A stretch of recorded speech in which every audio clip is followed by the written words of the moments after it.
This title is a little bit touchy, right? You know, I mean, it's kind of loving your AI prompts. What does that have to do with it? You know, I want to kind of make it more about being human when we interact with machines is the main thing that I'm talking about, because it will continually get more and more in depth with us in terms of how we communicate in the future. So first of all, everybody's used AI at least once. Everyone used it?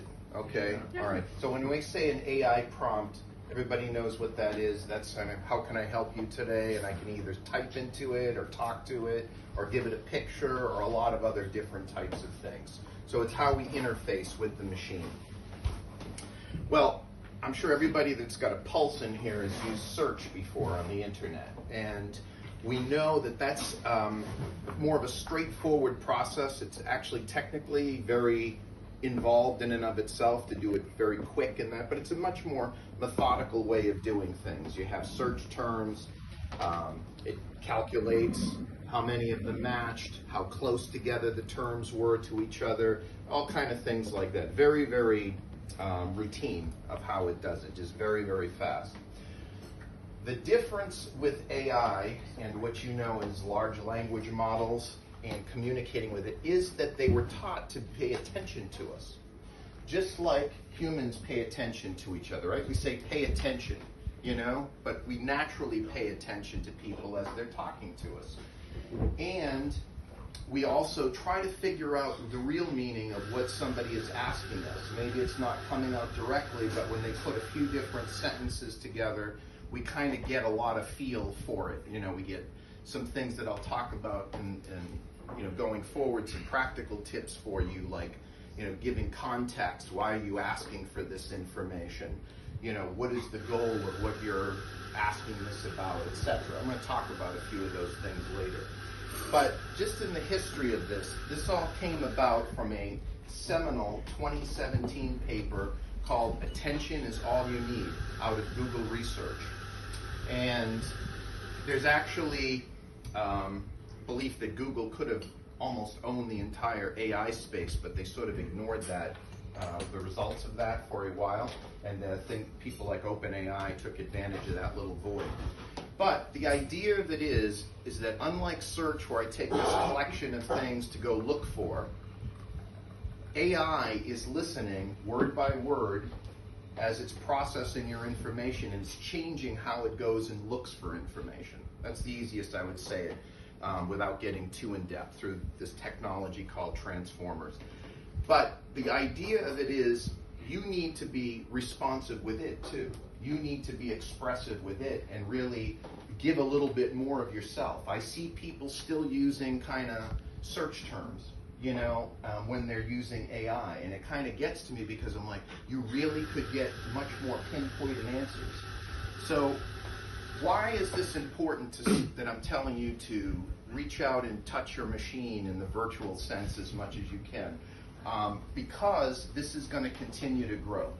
How many people know Ray Kurzweil? Has anybody heard that name before? All right. Ray Kurzweil's been around for a long time. He's the chief technologist of AI at Google, but he was involved in AI and speech and all of these things way before the computing power was there to even realize the vision. But he wrote a book in 2005 called The Singularity. And I read that particular book. I thought it was a little far out there at the time. But he predicted somewhere around this period, around 2030 or so, that we would be converging with the machine. And he's just updated that. And I haven't read his new one in 2024, but the singularity is nearer. And with everything that is happening right now, I'm not saying I think we will be living inside of machines. It raises a lot of ethical questions. Can you really have consciousness if you're inside of a machine and that? But the processing power and how it's done, the ability to simulate much of us is reality now. For example, you know, when we see out of both eyes, we're not really feeding the brain both of them at the same time. We're giving it one picture at a time. And this is happening all the time where it's flipping the picture, so we get this illusion of stereoscopic vision. but realistically, the brain is filling all of that in. So it's a processing problem at the root of it. So the idea of all of this is that there will be much more put in to the assistants, the bots, the agents, whatever you want to call them, that are going to try to figure out who you are as a person and really what you need to get to. So the processing power, for example, I think it was the CEO of SoftBank expects machines to be 10,000 times smarter than human beings within 10 years. And it's certainly believable, that could happen. And I think when we reach that capacity, we'll reach the level of human understanding at that point. Because realistically, we're a collection of memories, we're a collection of actions based upon what's been etched in these neural pathways that we have, and those elicit certain types of responses from us based on that past impressioning. Now, I'm not saying it's that easy, but I think it is going to be more and more likely that we will be interfacing with machines at a level that we never thought possible, where it'll be watching us at the same time, reading our cues, getting our emotional feedback. So, to some practical things, Microsoft Copilot had a decent little set of tips for things. It was context. Again, why do I need to know this information? All right. Goal. What is it I hope to achieve from you? What do I need back from you? Source. Is there anything that I want you to limit your field of inquiry to? All right. And finally, what was the last thing?